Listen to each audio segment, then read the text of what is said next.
ఓకేనా? పెట్టావా? ఒంటరిగా బ్రతుకుతూ ఉంటాం, ఒంటరిగా నడుస్తూ ఉంటాం. కొన్ని సందర్భాల్లో అందరూ ఉండి అనాథగా బ్రతకాల్సిన పరిస్థితి కూడా ఏర్పడుతుంది. కొన్ని సందర్భాల్లో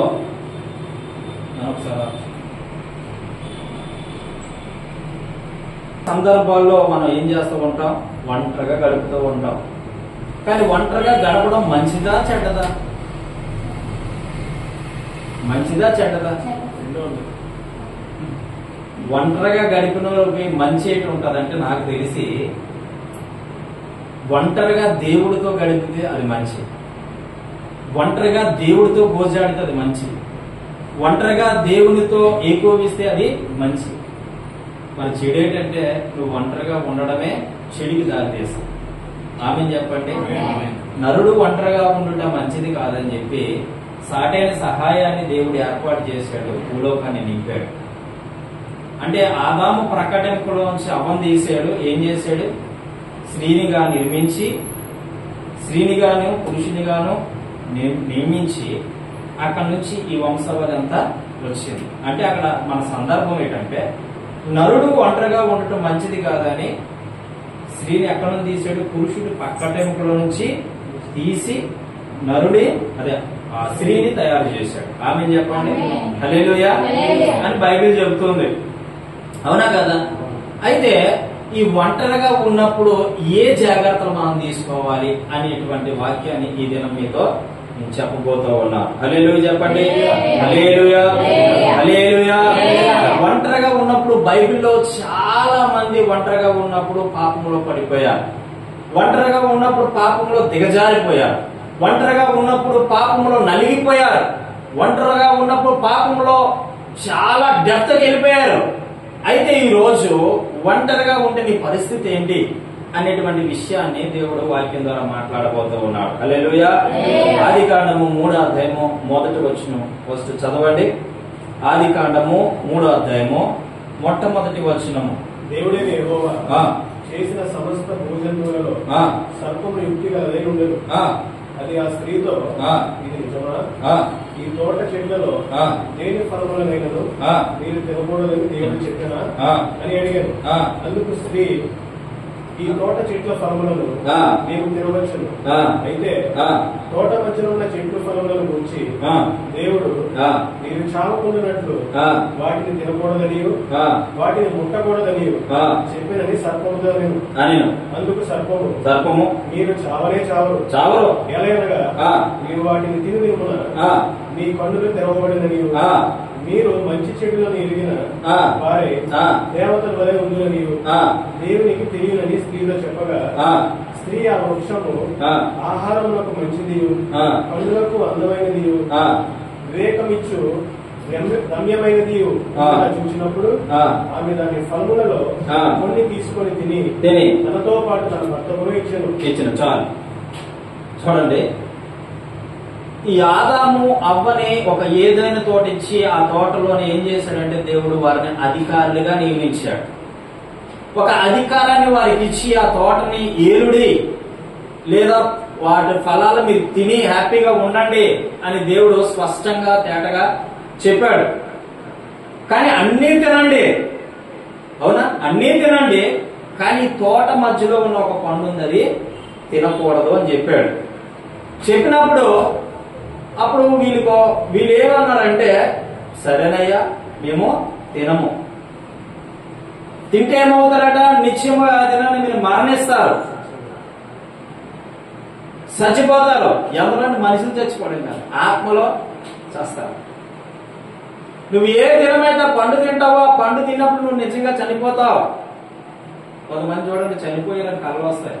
చనిపోరంటే మనుషులు చనిపోవడం కాదు, దేవుని ఆత్మలో వారు చచ్చిపోయిన వారి అర్థం. శవంతో ఏమైనా పని ఉంటుందా?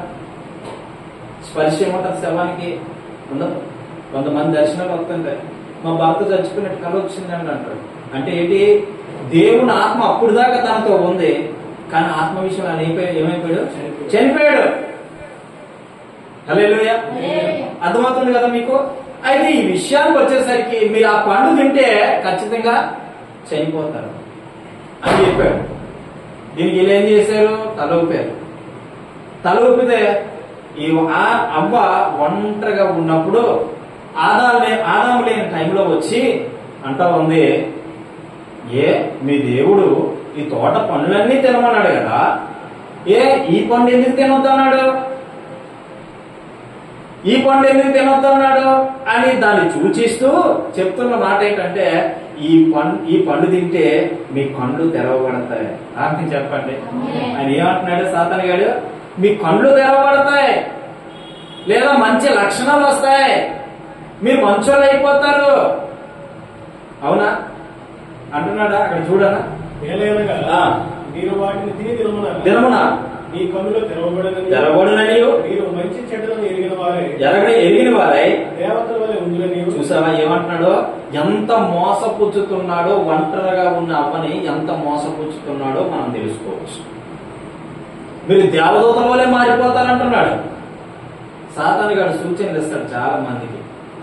మీ పాస్ గారు చెప్పింది వినాలా, మీ పాస్ గారు చెప్పింది చెయ్యాలా, మీ పాస్ గారు చెప్పినట్టే నడవాలా, మేము చెప్పట్లేదా, మీ తల్లిదండ్రులు చెప్పినట్టున్నాడు, లేదా మీ అన్నదమ్ముడు చెప్పినట్టున్నాడు.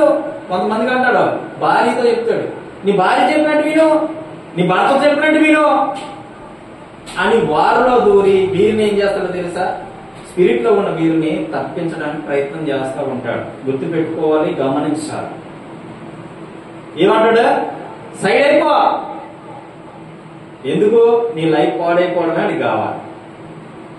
నీ లైఫ్ ని ఒక మంచి మార్గంలో వెళ్తున్న నిన్ను తప్పించడమే వాడి లక్ష్యం. గుర్తుపెట్టుకు ఎప్పుడైనా. లేనిపోని మాటలో చెప్పి నీకు ఎవరో ఒకరిలో దూరి వారితో నేనేం చేస్తానో తెలిసి గాయపరుస్తూ ఉంటాడు. గుర్తుపెట్టుకో. నువ్వు సేవ చేయకపోతే చచ్చిపోతావు. ఎలా బ్రతుకుతావు, ఎలా తింటావు, ఎలా ఉంటావు? దేవుడు దేవుడు దేవుడు అంటే దేవుడు ఇచ్చేస్తాడా? చాలా మంది ఇంట్లో కాడ అలాగ అంటారు. ఇంట్లో వాళ్ళు కూడా ఏమంటారు, నువ్వు పనికి వెళ్ళకుండా పాటికి వెళ్ళకుండా దేవుడు దేవుడు దేవుడు అంటే ఇచ్చేస్తాడా అంటే నేను చెప్తా, ఇస్తాడు. ఎప్పుడో తెలుసా? నీ డిపెండ్ దాని మీద పెట్టు, నీ భారం తన మీద మోపో. నీవు తప్ప ఈ ప్రపంచంలో నాకు ఎవ్వరూ దిక్కులేరు, నువ్వు తప్ప నాకు ఆశ్రయం ఎవ్వరు లేరు ప్రభా. దావీదు అంటాడు కదా 121వ కీర్తన మొదటి వచనం ప్రకారం ఏమంటాడు, కొండలతో నా కన్నులు ఎత్తుతున్నాను, సహాయం నాకు ఎక్కడ ఉంటుంది? కొండలు అనగా మనుషులు, కొండలు లాంటి మనుషుల వైపు చూస్తున్నాను సహాయం కొరకు. ఎవరైనా సహాయం చేస్తారేమో, ఎవరైనా ఇస్తారేమో, తెచ్చుకొని కొద్దిగా తిందాం. మనుషుల మీద ఆధారపడితే నీకు మిగిలేది ఏంటో తెలుసా? దుమ్ము. ఏం మిగులుతుంది చెప్తున్నా, నేను అనుభవించిన జీవితం చెప్తున్నా. ఎప్పుడైతే నువ్వు మనుషులను పట్టుకుని ఏడుస్తావో, ఎప్పుడైతే నువ్వు మనుషులను పట్టుకుని వేలాడుతావో, అప్పుడు ఆయన అంటాడు, నాతో నీ పని లేదు. మనుషులు పట్టుకో, ఎన్నాళ్ళు పట్టుకో, తిరుగుతో నా పాదాల దగ్గర వచ్చి నాకు ప్రార్థన చేసి అప్పుడు నువ్వు చూడండి. ఒక మనిషి తిరిగి కాలు బీకి తర్వాత ఎక్కడికి వస్తాడు? ఆయన పాదాల దగ్గరికి వచ్చి ఆ పాదాల దగ్గర మోకరించి ట్రై చేయాల్సిందంతా ట్రై చేశాను, చేయాల్సిందంతా చేశానయ్యా, అలసిపోవాల్సిందంతా అలసిపోయినాయా, ఈ క్షణంలో లేకపోతే నేను బ్రతకలేను. ఎప్పుడు అంటాడు అన్నమాట? అంతా అయిపోయింది. రోగిస్తూ చూడండి, డాక్టర్ దగ్గర తిరుగుతాడు, డబ్బు అయిపోతుంది, ధనం అయిపోతుంది, మొత్తం అయిపోతుంది. లాస్ట్కి శరణం ఎవరు? దేవుడు. అప్పుడు ఆయన అంటాడు, నువ్వు బ్రతికిస్తే నేను నిలబడితే రోగం రాకముందు నీకు దేవుడు ఏమయ్యాడు? ఆ యొక్క ప్రభావం నీ మీదకి రాకముందు దేవుడిని నువ్వు చక్కగా ఆశ్రయించేవాడు అయితే అది వస్తుందా నీ దగ్గరికి? రాదు. మనం గుర్తు పెట్టుకోవాల్సింది ఏంటంటే, దేవుడు మనకి సూచనలు ఇచ్చినప్పుడు అది మన స్వబుద్ధిని ఆధారం చేసుకొని బ్రతికితే అది నీకే నష్టం. ఎవరికి నష్టం? మనకే నష్టం. నాకు చాలా మంది చెప్తూ ఉంటారు, అంత దూరం వెళ్ళి సేవ చేయాలా అంటే నేను అంటాను, నా విజన్, నా దర్శనం నన్ను అక్కడే దేవుడు చూపించాడు. కష్టమే కానీ నష్టమే కానీ, తినడానికి ఉన్నాయి లేకపోని, దేవుడు పెట్టినా పెట్టకపోయినా యేసు రక్తమే మనం చేయబడుతుంది. ఆమేన్ చెప్పండి. హల్లెలూయా. ఒంటరిగా ఉన్న వాళ్ళ బ్రతుకులు ఎలాగుంటాయి అంటే, స్త్రీ ఒంటరిగా తిరుగుతుంది ఆ ఏదో తోటలో, ఏమంటుందో తెలుసా? మీరు దేవదూతలు అయిపోతారు, మోసపుచ్చుతుంది, మోసపు మాటలు పలుకుతూ ఉంది. పనికి వెళ్తే నీకు మంచి జీతం వస్తుంది, మోసపు మాటలు. లేదా డ్రైవింగ్ వెళ్తే మంచి జీతం వస్తుంది, మోసపు మాటలు. శత్రువు ఏదో ఒక విధంగా నిన్ను అటాక్ చేయడానికి ప్రయత్నిస్తున్నాడు, గుర్తుపెట్టుకో. శత్రువు ఏదో ఒక విధంగా అటాక్ చేయడానికి ప్రయత్నిస్తున్నాడు. అయితే మా పరిస్థితి ఏంటి అని కొంతమంది అడగొచ్చున్నారు. పరిస్థితి ఏమో తెలియదు కానీ నువ్వు నిజంగా కన్నీరు కాచి భారముతో ఉపవాసముతో చచ్చిపోతావా? ఇక్కడే చచ్చిపోతా. నిలబెడతావా? ఇక్కడే నిలబడతా. నీవేమి చేయాలనుకోని నన్ను పిలిచావో ఆ విజన్ పట్టుకొని ప్రార్థిస్తున్నా, ప్రభా నన్ను లేవలేదు. అప్పుడు వరకు నువ్వు మోకరించి ప్రార్థన చేయడం చేతనైతే నిలబెట్టి వాడుకునేది. నిలబడం కదా మనం నిలబడితే వాడుకుంటాడు. గుర్తుపెట్టుకో, గమనించుకో. ఆదాము అవ్వలో ఆదాము లేని టైంలో కృష్ణుడు ఎంత మోసం చేశాడో అవ్వని. దాన్ని ఎలా తిరిగినట్టు ఎంత మోసం చేశాడో. మోసపోయింది. ఏం చేసింది? వద్దన్న పండు తిన్నదే మరణాన్ని కొని తెచ్చుకున్నారు. ఇంకా దిక్కు ఫుల్ దిక్కు. తిన్నొద్దన్న పండునే తినాలే. సౌండ్ తగ్గి ఫస్ట్ తగ్గి. తినొద్దన్న పండుని ఏం చేసింది? తినాలి. ఏం చేసుకుంది? శాపాన్ని కొని తెచ్చుకుంది. అప్పుడు వరకు మీకు తెలుసో లేదో మనిషికి మరణం లేదే. తెలుసా మీకు? మరణానికి దేవుడు ఆజ్ఞాపించలే. మనిషి పుట్టించినప్పుడు మరణాన్ని తీసుకురాలే ఆదమవ్వకి. ఎప్పుడైతే ఈ పండు తిన్నారో అప్పుడు వచ్చింది వారి మీదకి మరణం, శాపం వచ్చింది. ఎంత శపించబడ్డారంటే ఆ తర్వాత మనం వచనాల్లో అక్కడ అధ్యాయాల్లో చూస్తే ఉంటారు. పుట్టించినప్పుడు మనిషిని చావు పెట్టలే దేవుడు. చావు ఎలాగొచ్చిందంటే ముందే దేవుడు చెప్పాడు, అది తిని దినమును నిజంగా చచ్చినవు. చెప్పడే లేదు, అవునా కాదు? కానీ దేవుడు చెప్పిన మాట ఏంటో తెలుసా? దాన్ని మనం పాటించాం. మెయిన్ ఏంటంటే అది మరణం. ఆ తర్వాత శపించబడితే వచ్చింది మరణం. తెలుసునే. ఆదాము ఒంటరిగా ఉన్నప్పుడు ఎవరు వచ్చారు? సాతాను వచ్చి మోసపుచ్చింది. ఒంటరిగా ఉండడం ఎంత భయంకరమో ఈ మాటల ద్వారా దేవుడు మనల్ని హెచ్చరిస్తూ ఉన్నాడు. హల్లెలూయా, హల్లెలూయా. చూడండి, అదే ఆదికాండం 4:8 వచ్చిన 4:8 ఒకసారి. కయ్యను తన తమ్ముడైన హేబేలుతో మాట్లాడాడు. వారు పొలంలో ఉన్నప్పుడు కయ్యను తన తమ్ముడైన హేబేలు మీద పడి అతనిని చంపాను. యెహోవా ఈ తమ్ముడైన హేబేలు ఎక్కడున్నాడని కయ్యను అడగగా అతడు నేను ఎరుగను, నా తమ్ముడికి నేను కావలివాడనా నేను. అప్పుడు ఆయన నీవు చేసిన పని ఏమిటి? నీ తమ్ముడి రక్తం యొక్క స్వరము నేలలో నుండి నాకు మొరపెట్టుచున్నది. కావున నీ తమ్ముడి రక్తమును నీ చేతిలో నుండి పుచ్చుకొనుటకు నోరు తెరిచిన ఈ నేల మీద ఉండకుండా నీవు శపింపబడిన వాడు. ఏమైన వాడట? శపింపబడిన వాడు. ఈ మాట ఎందుకు చదివించానంటే, కయ్యేను హేబేలు అని ఇద్దరు అన్నదమ్ములు ఉన్నారు బైబిల్లో. ఈ కయ్యేను హేబేలు అనగా చిన్నోడు, కయ్యేను అనగా పెద్దోడు. ఈ పెద్దోడు భూమిని సేద్యపరిచేవాడు, ఈ హేబేలు గొర్రెల కాపరి. అయితే వీళ్ళిద్దరు అర్పణ దేవుడి దగ్గరికి తీసుకెళ్తారు. దేవుడి దగ్గరికి తీసుకెళ్తే కయ్యని అర్పణ దేవుడు లక్ష్య పెట్టడు, గుర్తుపెట్టుకోడు. ఈ హేబేలు ఇచ్చింది అర్పణ లక్ష్య పెడతాడు. చాలా మంది అర్పణ తెస్తూ ఉంటారు, అంటే కానుకలు. గుర్తుపెట్టుకో, కానుకలు ఎలాగోవాలో ఈ వాక్యం ద్వారా కూడా మనం నేర్చుకోవచ్చు. కానుకలు ఎలాగోవాలో ఈ వాక్యం ద్వారా కూడా దేవుడు మనతో మాట్లాడబోతూ ఉన్నాడు. ఆమేన్ చెప్పండి, హల్లెలూయా.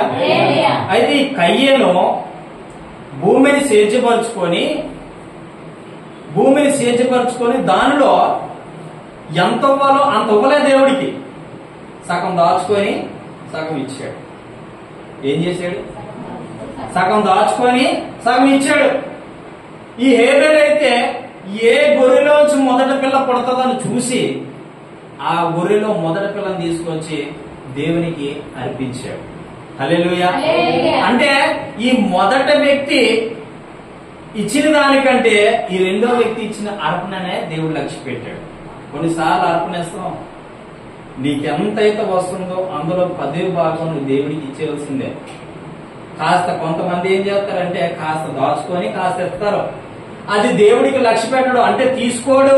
ఎవరు తీసుకుంటారంటే సేవకుడు తీసుకుంటారు. ఏమయ్యారు? సేవకుడికి వెళ్ళిపోతాయి. కానీ సేవకుడికే ఇచ్చినప్పటికీ కూడా దేవుడు దాన్ని అంగీకరించడు. ఎందుకు అంగీకరిస్తాడు? నువ్వు ఇచ్చేది సగమే, దేవుడు ఎంత మనం ఇచ్చేవి లేదు. అయితే సందర్భం ఏంటంటే వీళ్ళిద్దరూ కూడా కయ్యేను ఏం చేశాడంటే హేబేలు ఒంటరిగా ఉన్నప్పుడు ఎవరు లేని చూసి వెళ్ళి తన తమ్ముడైన హేబేలు మీద పడి కోపం తెచ్చుకొని హేబేలు ఏం చేస్తాడు తెలుసా? చంపేస్తాడు. హేబేలు ఏం చేస్తాడు? చంపేస్తాడు. హేబేలు చంపేసిన తర్వాత తన రక్తంలో ఉన్న మొర దేవుడు విని కయ్యేను అంటాడు, కయ్యేను నువ్వు చేసింది చాలా పెద్ద పొరపాటు, నువ్వు శపింపబడినవాడు. హల్లెలూయా. నువ్వు శపింపబడినవాడు, నువ్వు శపితుడు. ఎందుకో తెలుసా? ఒంటరి వాడిని చూసి నీ తమ్ముడిని చంపేవే, నువ్వు శపించబడతావు. అక్కడి నుంచి మనకి ఏం స్టార్ట్ అయిందో తెలుసా? అప్పుడు వరకు నరుడు కష్టపడినక్కర్లేదు. అప్పుడు వరకు నరుడు కష్టపడినక్కర్లేదు. కష్టం విలువ తెలిసేటట్టు అక్కడ చేసింది దేవుడు. శపించబడ్డాడు. నువ్వు చెమట కింద పడితేనే గాని దాంట్లో ఉన్న సారా నువ్వు తినలేవు. కష్టపడితేనే గాని దాంట్లో ముద్ద నువ్వు తినలేవు. ఈ రోజు రైతు కష్టపడుతున్నాడంటే ఆయన చెమట దాంట్లో పడతా ఉంటది. ఉదయం అనక, మధ్యాహ్నం అనక, సాయంత్రం అనక. ఇప్పుడు అక్క పని చేస్తుంది, ఆవిడ చెమట ఏం చేస్తుంది? భూమి మీద చిద్దుతా ఉంది. కాబట్టి కష్టాన్ని తినడానికి ఆవిడ అర్హురాలు. అప్పుడు దాకా మనిషికి కష్టం పెట్టలే దేవుడు. ఏ కష్టం పెట్టలే? ధనం గురించి మనం చూసుకుంటే అప్పుడు దాకా మనిషికి ఆ కష్టం లేదు. ఎప్పుడైతే దేవుడికి వ్యతిరేకంగా హేబేలు చంపేశాడో అప్పటి నుంచి కయ్యని శపించబడ్డాడు. ఒంటరిగా ఉన్నటువంటి హేబేలు దగ్గరికి వెళ్ళి ఆయన మీద పడి ఆయన నరికేశాడు. హల్లెలూయా. ఒంటరిగా ఉన్నప్పుడు ఎన్ని అనార్థాలు జరుగుతాయి ఈ రోజు దేవుడు మాట్లాడుతూ ఉన్నాడు. చూడండి, ఆదికాండం 38వ అధ్యాయం 15వ వచనం నుంచి 30వ వచనం దాకా. ఆదికాండం 15వ అధ్యాయము. ఆదికాండం 15వ అధ్యాయము. 40 నిమిషాలు అయినట్టు నాకు కాస్త చెప్పు. 15వ అధ్యాయము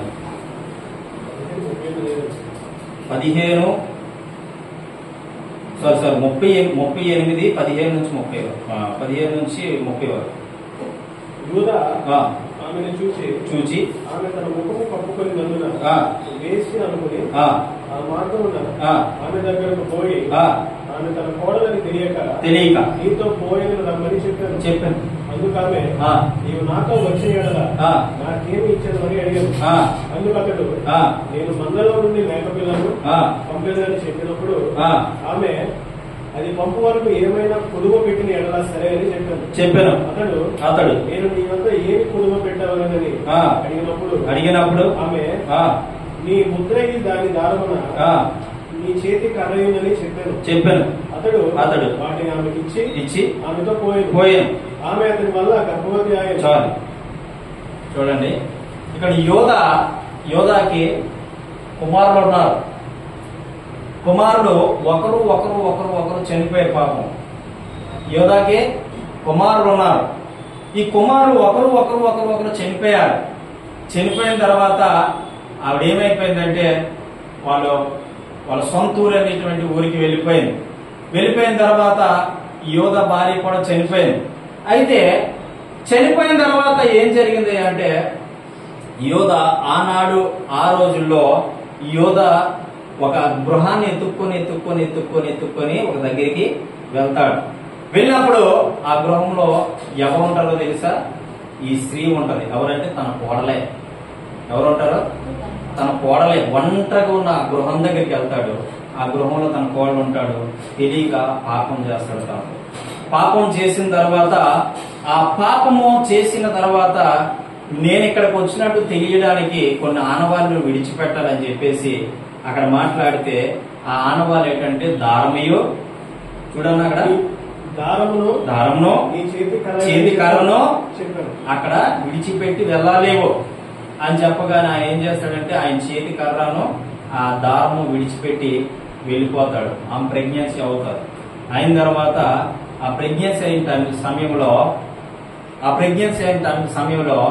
ఎవరి వల్ల వచ్చిందని తెలిస్తే అక్కడ ఎవరిని అడిగినా ఎవరు చెప్పరు. ఏమో ఎవరి వల్ల వచ్చిందో తెలియదు, కానీ ఎవరి వల్ల వచ్చిందో అని చెప్పేసి ఆనవాళ్ళు చూపేసరికి వాళ్ళ మామయ్య తెలుసా.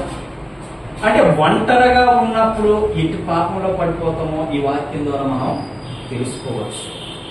ఒంటరితనము చాలా భయంకరంగా ఉంటుంది. ఒంటరితనము చాలా వేదనకరంగా ఉంటుంది. ఒంటరితనము చాలా బాధాకరంగా ఉంటుంది. ఒంటరిగా ఉండే బ్రతుకులు ఎలా ఉంటాయో తెలుసా.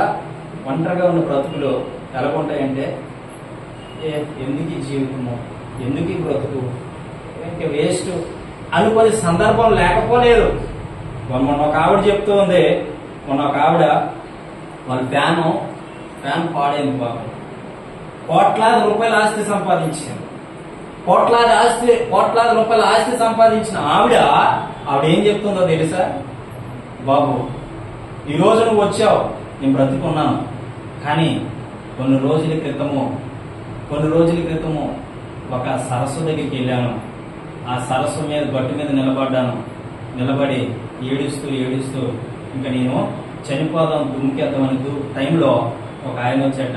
ఆ చేయి పట్టుకొని వెనక్కి లాగాడట. ఏమైంది నీకు, ఎందుకు ఆ బాధబుద్ధి వచ్చిందంటే ఒక్కరిదాన్ని ఉండలేకపోతున్నావు, ఒంటరి పోరాటం చేయలేకపోతున్నావు. తన భర్త చచ్చిపోయాడు, తన మనవలో చూడరు, అందరూ వదిలిపెట్టేశారు, వాళ్ళ ఆశ అంతా వేరే వాళ్ళు తీసేసుకున్నారు. చాలా ఇబ్బంది పడుతూ ఉంది, తినడానికి కూడా తిండి లేని పరిస్థితి. ఆ టైంలో ఆమె ఫ్యాన్ పాడైపోతే ఎవరితో చెప్పుకోవాలో తెలియలేదు. నాకు కొంచెం పరిచయం ఉంది ఆవిడ.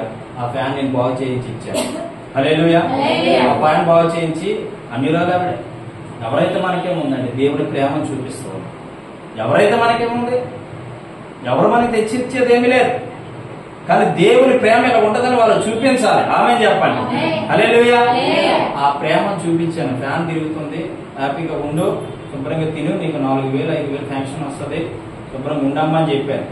అంటే ఎందుకయ్యా బ్రతుకు అంటారు, చచ్చిపోతాను.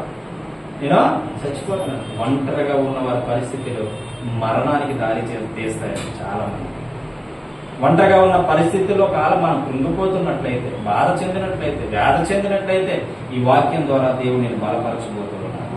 హల్లెలూయా, హల్లెలూయా. ఒంటరిగా ఎప్పుడు కూడా మనము బాధపడకూడదు, గుర్తుపెట్టు. అసలు ఒంటరిగా ఉండకూడదు, ఏదో ఒక పని చేస్తూనే ఉండాలి. యాక్చువల్లీ ఏదో పని చేస్తూనే ఉండాలి. దావీదు ఏం చేశాడు, ఒంటరిగా రాజభవనంలో తిరుగుతా ఉన్నాడు. ఏం చేస్తున్నాడు, ఒంటరిగా రాజభవనంలో తిరుగుతా ఉన్నాడు. కిందనే ఒక స్త్రీ ఏం చేస్తుంది, స్నానం చేస్తుంది. చూశాడు, తను పిలిపించుకున్నాడు, పాపం చేశాడు. ఆ పాపమే కాకుండా తన భర్తనే ఏం చేశాడో తెలుసా, యుద్ధంలో వేరేవాడిని పంపించే యుద్ధంలో తన భర్తను చంపించేసి ఎంత పాపానికి ఓడగట్టుకున్నాడంటే దావీదు. ఆ తర్వాత కీర్తనలో రాయబడి ఉంటది, ఆయన ఏడ్చిన ఏడుపు గట్ట పరుపు తీరిపోయింది. అంత ఏడ్చాడు, నేను పాపిని ప్రభువా, నేను మోసగాని ప్రభువా, నేను చేసింది 2 తప్పులు. ఒకటి వ్యభిచరించాడు, రెండోది వీళ్ళకి అడ్డొస్తాడని తన భర్తను చంపించేశాడు. ఒంటరిగా ఉన్న జీవితము లేనిపోని ఆలోచనలకి నీకు త్రోవ చూపిస్తుంది. గుర్తుపెట్టు, లేనిపోయినటువంటి ఆలోచనలకి నీకు త్రోవ చూపిస్తుంది. ఎంతసేపు అలాగ ఆలోచిస్తా వెళ్ళే అలాగే అందరూ దూకుసాగు. 10 మంది ఉంటే అక్కడ ఎలా ఉంటుందో తెలిసి ఏదో పని చేసుకోగలుగుతాం, ఎవరో ఒకరితో మాట్లాడి అలా చక్కగా ఉండగలుగుతాం. కానీ ఒంటరిగా ఉన్న పరిస్థితి ఎలా ఉంటుందంటే, ఎందుకు నాకు ఈ జీవితం ఇదే వస్తుందండి. ఎక్కువ మందికి ఇదే ఆలోచన ఏంటి, ఒంటరిగా నేనున్నా. పెళ్లి అవనైన వాళ్ళ పరిస్థితి చాలా మంది. మన ఒక బ్రదర్ ఫోన్ చేశాడు, ఎక్కడి నుంచి అంటే కర్నూలు డిస్టిక్ నుంచి ఒక బ్రదర్ ఫోన్ చేసి అంటున్నాడు, అన్నయ్య మాకి 45 సంవత్సరాలు. ఇది లేవు.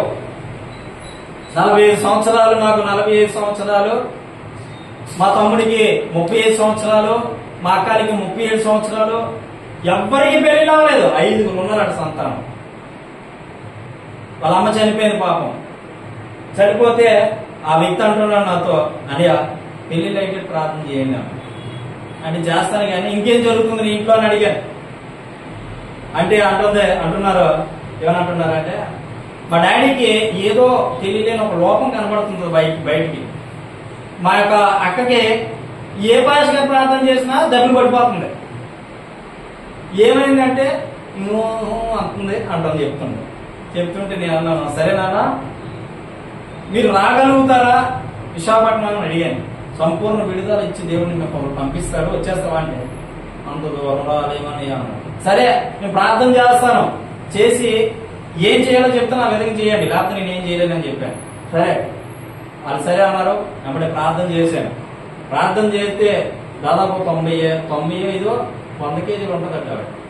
దాబిని మంచమే పడిపోయింది. ఎక్కడి నుంచి ప్రార్థన చేస్తుంటే అక్కడ దాబిని పడిపోయి 2 చేతులలో పట్టుకొని ఇలాగ దొరుకుతుందట. ఇలాగ దొండుతుంటే నేను చెప్తాను అక్కడ నుంచి, అక్కడ యేసయ్య రక్తం ఆల్రెడీ ప్రోక్షింపబడ్డది. హల్లెలూయా. యేసయ్య రక్తం ఏమైందట? ప్రోక్షించబడింది. నువ్వు తప్పించుకొని వెళ్ళడం కష్టమో అన్నాను. అన్న తర్వాత అప్పుడు అలా ఏమన్నారంటే, అదే ఈవిడ మమ్మల్ని ఇబ్బంది పెడుతుంది. మొట్టమొదటిసారిగా చెప్పింది, నేను వెళ్ళిపోతాను ఇంట్లోంచి. హల్లెలూయా. నేను వెళ్ళిపోతా ఇంట్లోంచి, నేను వెళ్ళిపోతాను, నన్ను వదిలేయ్ అన్నది. యేసు నామములో పొమ్మని ఆజ్ఞాపిస్తున్నాను. ఆమె చెప్పండి. ఎక్కడేమన్నా కర్నూలు డిస్టిక్ లో ఉన్నారు, నేను ఇక్కడ వైజాగ్ లో ఉన్నాను. కానీ దేవుడు ఏం చెప్తున్నాడు? ఇక్కడ నుంచి ఆజ్ఞాపించక అక్కడ ఉన్న దురాత్మలు దొరుకుతావు. ఆమె చెప్పండి. హల్లెలూయా. ఇప్పుడు ఆయన చెప్పాను, ఇగో ఈ సంవత్సరంలో దేవుడు మీ జీవితంలో గొప్ప గొప్ప కార్యం చేయబోతున్నాడు. ఆమె హల్లెలూయా. పెద్ద అయిపోయారండి ఆ మాటలు. అంటే వాళ్ళని మోసపోచలేదు కానీ దేవుడు ఏదైతే నా ద్వారా పలికించాడో అవి చెప్పేసరికి వాళ్ళు ఏమైపోయారు. నిజంగా చాలా మంది సేవకులు ప్రార్థన చేశారు. చాలా మంది సేవకులు ప్రార్థన చేస్తుంటే ఇప్పుడు పడిపోయేది. కానీ మొట్టమొదటిగా నేను వెళ్ళిపోతాననే మాట ఇదే ఫస్ట్ టైం నేను. ఆమె హల్లెలూయా. ఎందుకు చెప్పాం? ఎందుకంటే ఏదైనా దేవునికి సాధ్యమే. హల్లెలూయా. అసాధ్యమే కావచ్చు, దేవునికి సమస్తమును సాధ్యమే. సమస్తము సాధ్యమే. కాబట్టి మనం చాలా జాగ్రత్తగా ఉండాలి. హల్లెలూయా. హల్లెలూయా. ఆదికాండం 37 తీయొద్దులే. ఆదికాండం 37 అధ్యాయంలోకి వచ్చేసరికి ఆదికాండంలో రాయబడి ఉంటది. యేషోబు అనే భక్తుడు ఒక ఆయన ఉంటాడు. యేషోబు అనే ఒక భక్తుడు ఉంటాడు. చాలా విషయాలు రాసుకున్నా కానీ నోటి ద్వారా చెప్పేస్తున్నాను. ఈ యేషోబు తన జీవితంలో చాలా ఉన్నతమైన పొజిషన్ లోకి వెళ్ళవలసిన వ్యక్తి. 17 సంవత్సరముల వయసులోనే మంచి దర్శనాలు చూసిన వ్యక్తి. దేవునితో ఒక అనుసంధానమైనటువంటి గొప్ప సందర్భం కలిగిన వ్యక్తి. దేవునితో ముఖాముఖిగా ఆ ప్రార్థన చేస్తుంటే దేవుడు తనతో ప్రత్యక్షంగా మాట్లాడే అనుభవం కలిగిన వ్యక్తి. అయితే ఏం జరిగిందంటే యేషోబు తన అన్నదమ్ముడు ఏం చేస్తారంటే ఒక గోతులు పడేస్తారు, అమ్మేస్తారు. ఒక దేశానికి ఒక రాజుకి అమ్మేస్తారు. అమ్మేసిన తర్వాత మీకు అంటే పూర్తి నేను చెప్పట్లేదు, అక్కడక్కడ చెప్తున్నా. అమ్మేసిన తర్వాత ఈ ఫరో అనే ఇంట్లో పెరుగుతాడు యేషోబు. పెరిగిన తర్వాత యేషోబు ఎలాంటోడంటే నీతిమంతుడు, యథార్థవంతుడు, పరిశుద్ధుడు. ఎలాంటోడంటే నీతిమంతుడు, యథార్థవంతుడు, పరిశుద్ధుడు. అయితే ఈ యేషోబు తన భార్య ఏం చేస్తుందో తెలుసా? ఎప్పుడు ఒంటరిలో రాజకోటలో తిరగడమే తన పరిస్థితి. ఒంటరిగా తిరుగుతూ ఉండడమే. ఒక రోజు యేషోబు అందానికి ముగ్ధులైపోయి యేషోబుని అంటది, యేషోబు నువ్వు నాతో సైనించాలి అని చెప్తారు. చెప్పినప్పుడు యేషోబు అంటాడు, నాకు అన్నిటి మీద అధికారం అయితే చేడు దేవుడు నీ మీద అధికారం నాకు ఇవ్వలేదు, నా యజమానుడు అని చెప్తాడు. అక్కడ నాకు ఆ కోట మీద అధికారం ఇచ్చాడు, ఈ భటుల మీద అధికారం ఇచ్చాడు, ఈ రాజ్యం మీద అధికారం ఇచ్చాడు, నీ మీద అధికారం నాకు ఇవ్వలేదు అని చెప్పి ఆమె ఇలా చట్టం ఇలా పట్టుకునేసరికి ఆ చట్టం చెప్పుకొని పారిపోతాడు. పారిపోతే దాన్ని క్యాసెట్ మారుస్తుంది తన భార్య. ఏమనంటారు తెలుసా? ఏడి నా ప్రియ సహోదరుడు లేదా నా ప్రియ కుమారుడు ఎక్కడికి వెళ్ళిపోయాడు అని రాజు వచ్చి అడుగుతాడు. అడిగితే ఇదిగో నీ భార్యనే మోసం చేశాడు, హల్లెలూయా, నీ భార్యను మోసం చేశాడు అని చెప్పంగానే రాజుడు ఉగ్రుడైపోయి కోపిష్ఠుడైపోయి గా ఎక్కడున్న తక్షణమే ఆ యోసేపుని తీసుకొచ్చి జైలు. కానీ ఆ తర్వాత ఏ వ్యక్తి అయితే జైలు వేసాడు అదే వ్యక్తి తన చేతులతో విడిపించి తీసుకొస్తాడు యేసు. హల్లెలూయా. కానీ సందర్భం ఏంటంటే ఒంటరిగా తిరుగుతున్న తన భార్యకి ఆలోచన వచ్చింది తెలుసా? వ్యభిచరించాలి అనే ఆలోచన వచ్చింది. చాలా మందికి ఒంటరిగా ఉన్నప్పుడు ఈ ఆలోచన ఎక్కువగా వస్తూ ఉంటది, గుర్తుపెట్టుకోవాలి. ఈ ఆలోచన ఎక్కువగా వస్తూ ఉంటది. ఒంటరిగా ఉండడానికి మాత్రం ప్రయత్నించవద్దు పరిస్థితి. హల్లెలూయా, హల్లెలూయా.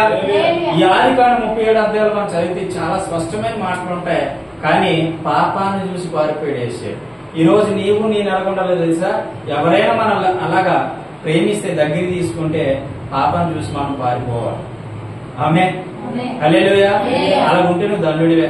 ఇందా నేను వచ్చినప్పుడు 2 అమ్మాయిలు ఎక్కారు బండి, నా బండి. 2 అమ్మాయిలు వచ్చి ఎక్కారు. వాళ్ళు ఎలాంటో తెలియదు నాకు. నేనేంటంటే లిఫ్ట్ ఇస్తే ఎవరికైనా సువార్త చెప్తామని చెప్పేసి నేను అనుకుంటాను. వాళ్ళ అబ్బాయిలు అవని అమ్మాయిలు అవని. కానీ లిఫ్ట్ అడిగితే ఖచ్చితంగా ఆపుతాను. ఎటువంటి ఆటో అయినా ఆపుతాను, బైక్ అయినా ఆపుతాను. వస్తుంటే ఆపారు, ఆపి ఎక్కించారు. వాళ్ళు నా చండాలకు నాకు ఆడుకుంటూ వెనకాల కూర్చున్నారు. నేను అనుకున్నాను, ప్రభా నా మనసు పాడకుండా నన్ను జాగ్రత్తగా కాపాడు అని చెప్పి నేను వాళ్ళు దించేసి వచ్చేసాను. ఆ తర్వాత ప్రభుని క్షమాపణ వేడుకున్నాను. హల్లెలూయా. ఎప్పుడు కూడా పాపాన్ని చూసి మనం దాన్ని ఆస్వాదించే విధంగా మనం ఉండకూడదు.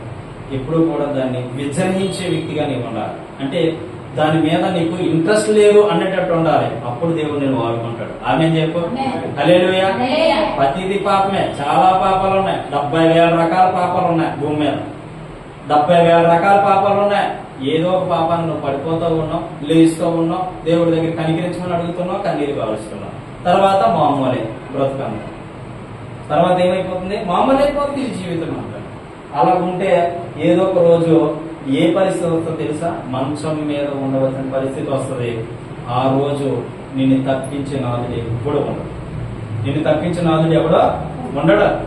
పాపం మన దగ్గరికి రాకముందే మనమే యేసయ్య పెట్టిన నిబంధనలోకి వెళ్ళిపోవాలి.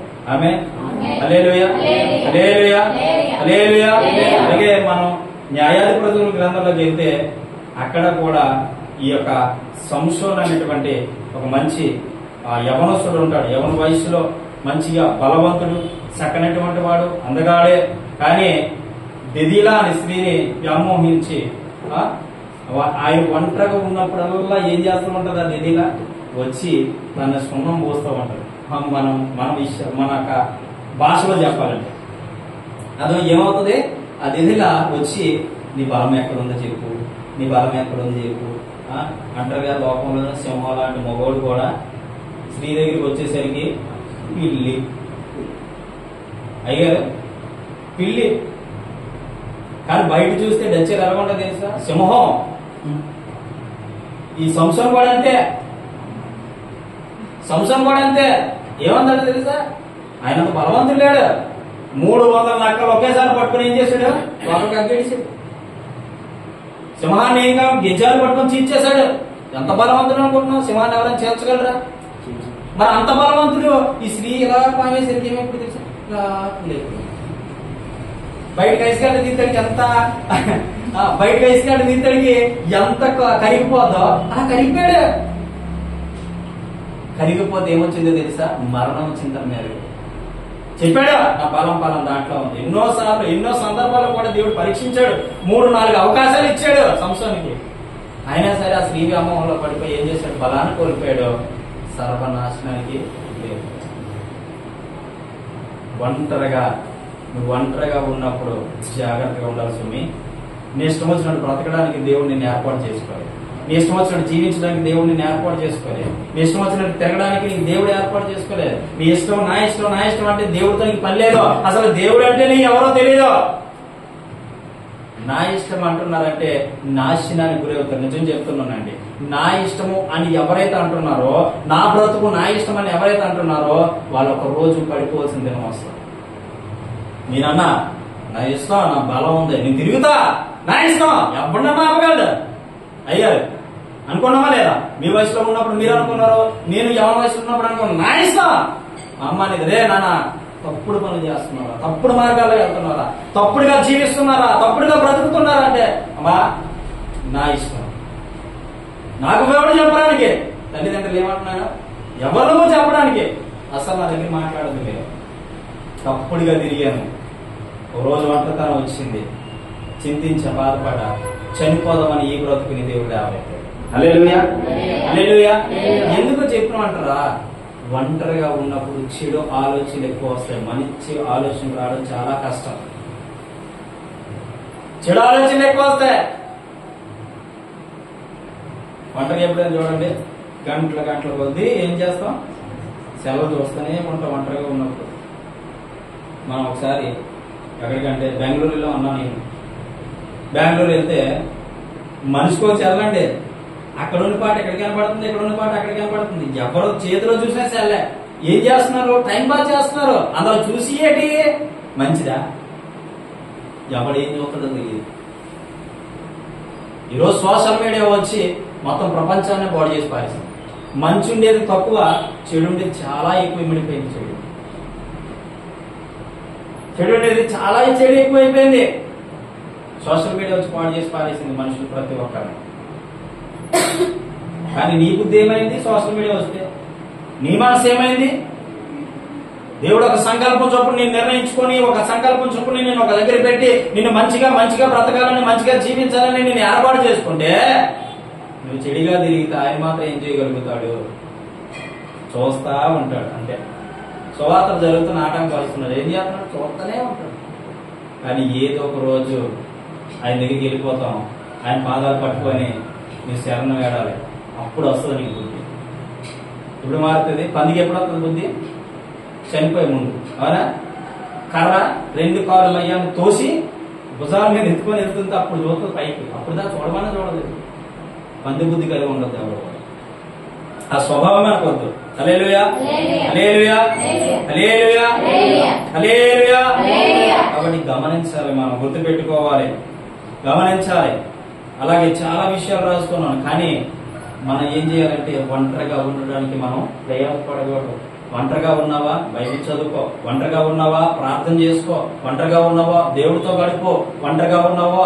దేవుని పనిలో నమ్మకం ఉండు. వాక్యాన్ని చదువు, వాక్యాన్ని ఎక్కువ అభ్యసించు, వాక్యాన్ని ఎక్కువ పఠించు, ప్రార్థన చేసుకో, ప్రార్థనలో కనిపెట్టు. దేవా నాతో ఈ రోజు ఏం మాట్లాడబోతూ ఉన్నావు? దేవా నాతో ఏం మాట్లాడబోతూ ఉన్నావు? నాకు ఏ యొక్క కృప చూపిస్తావు? నా ఫ్యామిలీ పరిస్థితి ఏంటి? నా దిక్కేంటి? నా ఆధారం ఏంటి? నీవే కదయ్యా నా ఆశ్రయము, నీవే కదయ్యా నా దుర్గము, నీవు తప్ప వేరే దిక్కు లేదు, నీవు తప్ప వేరే ఆశ్రయం లేదు, నీవు తప్ప నాకు వేరే దిక్కే లేదు అని ఎప్పుడైతే దావీదు మహారాజులాగా ఆయన మీద అనుకుని ఉంటామో, ఖచ్చితంగా ఏం చేస్తాడు తెలుసా? నీకు సహాయకుడిగా నీ వెంటుండి నడిపిస్తాడు. అందుకే ఒక భక్తుడు రాచడు ఈ విధంగా పాట, అన్నిటికన్నా మిన్నగా ఏకాంత ప్రార్థన నీకుందా, ఆత్మల కొరకైనా భారము నీకుందా, ఆత్మల కొరకైనా భారము నీకుందా, రావయ్యా యేసయ్యా వేగరావయ్యా, రావయ్యా యేసునాథా వేగమే రావయ్యా. హల్లెలూయా. ఏకాంత ప్రార్థన మనకి ఎప్పుడు ఉండాలో తెలుసా?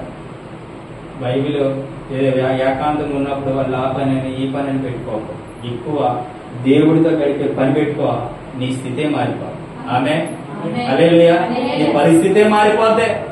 చెప్పిన లేక చెడిపోవచ్చు చాలా మంది ఉన్నారట. వాక్యం ద్వారా పలు విధాలుగా నేను దర్శిస్తున్నాడు దేవుడు, వాక్యంతో పలు విధాలుగా నీతో మాట్లాడుతున్నాడు దేవుడు, వాక్యంతో పలు విధాలుగా నిన్ను అనేక సార్లు ప్రేరేపిస్తూ ప్రవచనాల ద్వారా, వాక్యం ద్వారా, దేవుని ఆత్మ ద్వారా నడిపిస్తున్నాడు దేవుడు. అయినా నువ్వు గుర్తెరగకపోతే ఈ సంవత్సరానికి ఎటువంటి ఇబ్బందులు కలుగుతూ ఉన్నాయో అటువంటి ఇబ్బందులు పడకూడదని దేవుడు నేను ప్రేమించి హెచ్చరించి చెప్తూ ఉన్నాడు. ప్రేమించి హెచ్చరించి మరి చెప్తూ ఉన్నాడు. ఎవరికైనా ఒకటే నిబంధన, నువ్వైనా నేనైనా ఒకటే నిబంధన, కాకపోతే నాకు 2 ఉంటాయి, నీకు ఒకటి. అర్థమవుతుందా? దేవుడు చాలా చాలా గొప్పవాడు. నువ్వు ఎప్పుడు కూడా ఒంటరిగా ఉన్నావంటే గుర్తుపెట్టుకో బిడ్డ, ఒంటరిగా ఉన్నప్పుడు చాలా చాలా ఆలోచనలు మనసులోకి వస్తూ ఉంటాయి. ఒంటరిగా గడపడం చాలా కష్టము, ఒంటరిగా జీవించడం చాలా కష్టము. మొన్న ఒక ఆవిడ హైదరాబాద్ నుంచి ఫోన్ చేసి అంటుంది, బ్రదర్ నా పరిస్థితి ఈ విధంగా ఉంది, నేను ఒంటరిగా జీవిస్తున్నాను, ఒంటరిగా బ్రతుకుతున్నాను, నాకంటే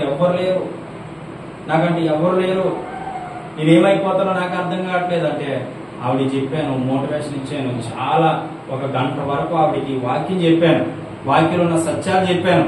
ఈ విధంగా చేయి, నీ భర్త నువ్వు చక్కగా హ్యాపీగా దేవుళ్ళో ఉండగలుగుతావు. ఆమె చెప్పండి. ఏం చేయమన్నా? ప్రేయర్ చేయమన్నా, ప్రార్థన చేయమన్నా, ప్రార్థనలో ఉండమన్నా, ప్రార్థనలో గడపమన్నా. ఇది చెయ్యో, చేసి చూడు, రేపు దేవుడు నీతో మాట్లాడతాడు. ఆమె అదే చేసింది. ఆ రాత్రి దేవుడు తను దర్శించాడు. ఆమె హల్లెలూయా, హల్లెలూయా. ఒంటరిగా ఉన్నప్పుడు ఎక్కువ దేవునికి సమయం ఇవ్వండి, ఎక్కువ దేవుడి సమయం ఇవ్వండి. ఈ ఫాస్టింగ్ 21 రోజులు కూడా ఇంటికాడ ఉంటారా? ఇంటికాడ సెలవు చూడలే, సెలవు పక్కన పెట్టేసా. టీవీ చూడలే, టీవీ పక్కన పెట్టేసా. టీవీ అంటే నేను ఏం చూడను, న్యూస్ చూస్తా ఎక్కువ. అన్ని పక్కన పెట్టేశాను. గంటల కొద్ది దేవుడితో గడుపుతూనే ఉంటాను, గంటల కొద్ది దేవుడితో గడుపుతూనే ఉంటాను. మీకు తెలుసా, చాలా మందిని అడిగారు, 21 రోజులు ఏం తినకుండా ఎలా ఉండిపోతున్నారని అడిగారు అన్నారు. నా ప్రభు నాకు పెట్టాడు. మొన్న దేవుడు ఏం చేస్తున్నాడు తెలుసా, ఆ రోజు ఏదో ఆలోచన వచ్చింది నాకు. ఆలోచన వస్తే ఆ రాత్రి మంచి చికెన్ బిర్యానీ నా ఎదుగు తెచ్చి, ఇంకా తినో, ఇది నీకోసమే, తినో, కంగారు పడకు, నీకోసం ఏర్పాటు చేసి ఉంచా. ఆమె చెప్పండి. నాకు తెలిసి ఫాస్టింగ్ అయిపోయిన తర్వాత దేవుడు ఎక్కడో కాడ సిద్ధపరుస్తాడు. ఏంటంటే నన్ను నేను నిలబెట్టుకోవడానికి నాకు ఇది అవసరం, నన్ను నేను కాపాడుకోవడానికి ఇది అవసరం, నన్ను నేను నా యొక్క సేవ జీవితం, నా విషయంలో నేను గురి వద్దకు సాగాలంటే ఇది అవసరం. నన్ను నేను చంపుకోవాలి. ఫాస్టింగ్ మొదలు పెట్టాను, అద్భుతాలు దేవుడు చేస్తా ఉన్నాడు. ఆమె ఎందుకో తెలుసా, దేవుని కొరకు నమ్మకంగా బ్రతికితే దానంత మంచి జీవితం ఏది లేదు. కొన్ని కోట్లు ఆస్తున్నా ఇటువంటి మంచి జీవితం వస్తుందో నేను చెప్పలేను, కానీ హోలీ స్పిరిట్ లో ఉంటే గొప్ప జీవితం పొందుతుంది. హల్లెలూయా, హల్లెలూయా. కాబట్టి ఒంటరిగా ఉండడానికి మాత్రం ప్రయత్నించండి. ఒంటరిగా ఉండి ఎప్పుడు కూడా కన్నీరు కార్చకండి, బాధపడకండి, ఏడవకండి. ఖచ్చితంగా దేవుడు ఇచ్చిన వాగ్దానం నెరవేరబడే కాలము సమీపంలో ఉంది. ఆమె చెప్పండి. హల్లెలూయా. దేవుడు గొప్పడమ్మ, చాలా అద్భుతకరుడు, ఆశ్చర్యకరుడు, ఊహించలేని కార్యాలతో మనం నింపే దేవుడు. మనకి నిలబడడం చేతనైతే దేవుడు ఖచ్చితంగా మన చేయి పట్టుకొని నడిపిస్తాడు. ఈ ఒంటరి బ్రతుకుని ఒకరు తోడిచ్చాడా, మరొకరు తోడిస్తాడు, ఇంకొకరు తోడిస్తాడు. నిన్ను ఎప్పుడు ఖాళీ ఉంచడానికి ఆయన ఇష్టపడ్డావు. నువ్వు నిలబడితే ఖాళీ లేనటువంటి కృప దేవుడు ఇస్తాడు. ఆమె హల్లెలూయా. దేవుడి వాక్యాన్ని దీవించును గాక, దేవుడి వాక్యాన్ని ఆశీర్వదించును గాక. మనలో మన మధ్యలో దైవ సేవకులు ఉన్నారు, మరి ప్రార్థన చేస్తారు, మనం చూసుకుంటాం.